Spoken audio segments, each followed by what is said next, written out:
It has just been upgraded to a hurricane. It's no longer a tropical storm. The winds are up to 80 miles an hour. More than 30,000 people are without power, and things are only expected to get worse.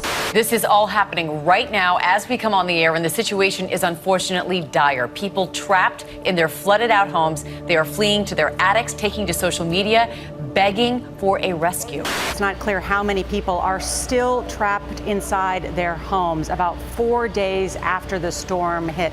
Rescue crews are working virtually nonstop, pulling out stranded people and taking them to safety.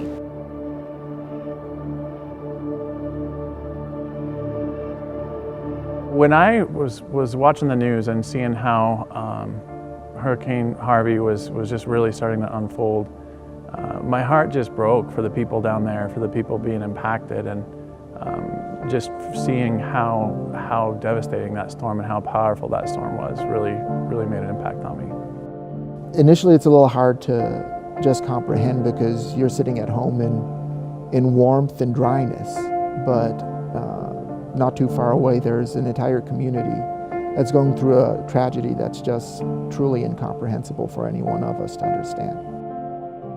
I was hit pretty hard with it just because I have a friend who goes to school down in Texas, and so I didn't want it to affect her or anyone else. And just from the footage that the news companies were getting, it seemed pretty harsh. When Pastor Rick had the opportunity to go down to Texas shortly after the storm, and he came back and kind of reported back with what he had experienced there, it just really put a fairly urgent feeling, I guess, within me that I should go. I should just go and do whatever I can do down there, not even necessarily knowing what it might look like, but I should just make myself available to go and serve. My dad and I were talking, and he was saying how he wanted to go down to Texas to go on a mission trip. And I also had the idea the same day to do a clothing drive down there for them to help some people get some clothes before the holidays, since it hit before Thanksgiving and Christmas. When Rick was first talking about doing a church-to-church fellowship with the First Church of Baptist Church in Vidor, I thought it was an amazing idea, and I thought it was something that was important to do and stand beside the church. When we got down there, we got there 3 months after the fact. The hurricane had occurred quite some time ago, and they have had some time to at least start recovery. But it was just amazing. Even 3 months after the fact, you would go down the streets and there was just debris and trash everywhere. You know, next thing you know, there's just heaps of rubbish still sitting in front of people's houses that are still being gutted.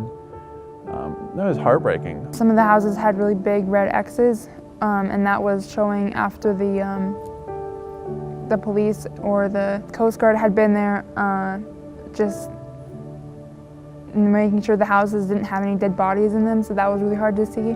What impacted me most on this trip was the attitude of the people we met and the response of the First Baptist Church in Vidor. We just wanted to share the hope that Jesus brings.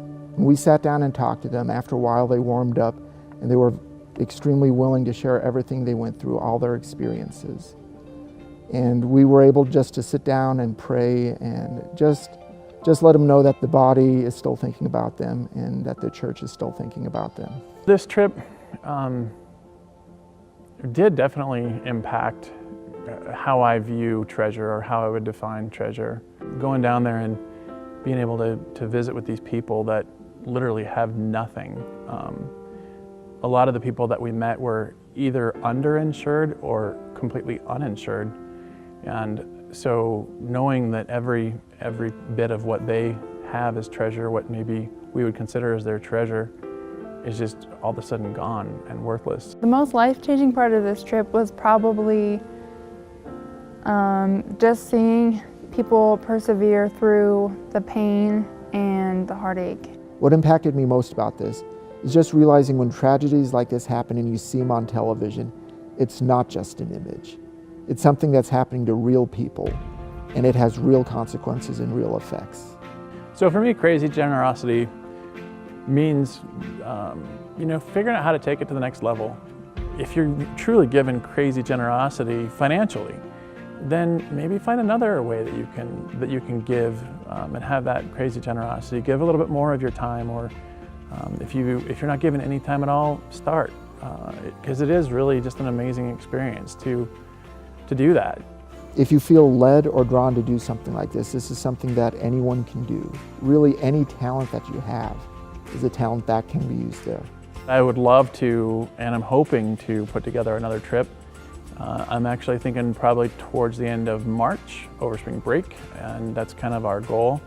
The biggest need right now is really in the rebuild phase. So kind of what my hope is that we can get a group of maybe some adult contractor leaders that are skilled laborers in those areas, and maybe once we have some volunteers willing to do that, we can maybe figure out how many students or how many people in a small group setting maybe each of those leader folks can kind of take and run some crews, and at that point we can go down there and be most efficient as far as helping with the rebuild.